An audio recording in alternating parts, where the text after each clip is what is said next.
Bonjour à tous, c'est Élise et aujourd'hui on va aborder la notion mathématique juste avant, juste après, c'est-à-dire connaître la suite des nombres.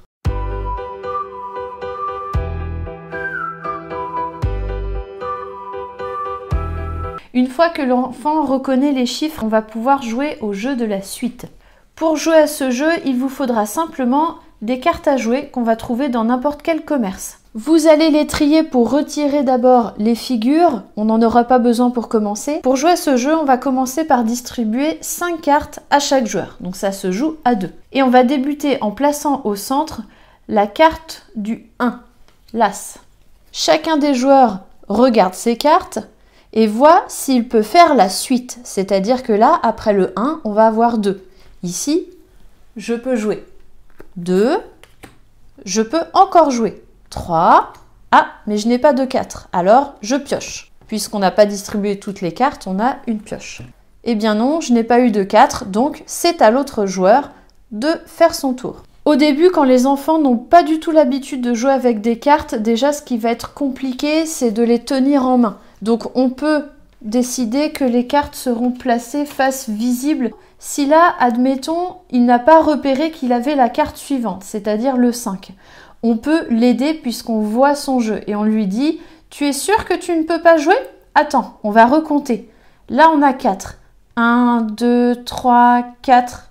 Et après, 5. Ah oui, j'ai un 5. Quand l'enfant est un petit peu plus à l'aise, on pourra lui demander de tenir les cartes face à lui cachées. Et quand le jeu est bien acquis, là, au lieu de partir du 1, on va partir d'un chiffre au hasard qu'on aura pioché dans le tas de cartes. On peut commencer par exemple avec le 4 ou n'importe quel autre qui va entre 1 et 10. Une fois qu'on a complété la suite jusqu'à 10, eh bien, on repart à 1. Le premier à s'être débarrassé de toutes ces cartes a gagné. Ce jeu-là, il peut aussi se jouer dans l'autre sens, c'est-à-dire qu'on va partir du nombre 10 pour arriver au 1. Et comme ça, l'enfant connaîtra bien la suite des nombres de 1 à 10 et de 10 à 1. L'avantage à utiliser des cartes à jouer, c'est que si l'enfant a quelques petites hésitations encore sur certains chiffres, je pense notamment aux 6 et aux 9 qui sont souvent confondus, l'enfant a la possibilité de compter le nombre de symboles.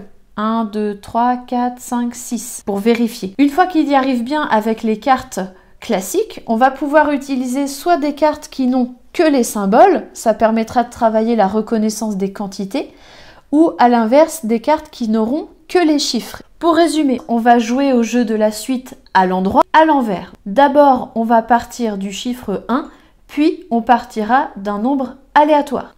Enfin, on va complexifier en utilisant uniquement des quantités ou uniquement des nombres.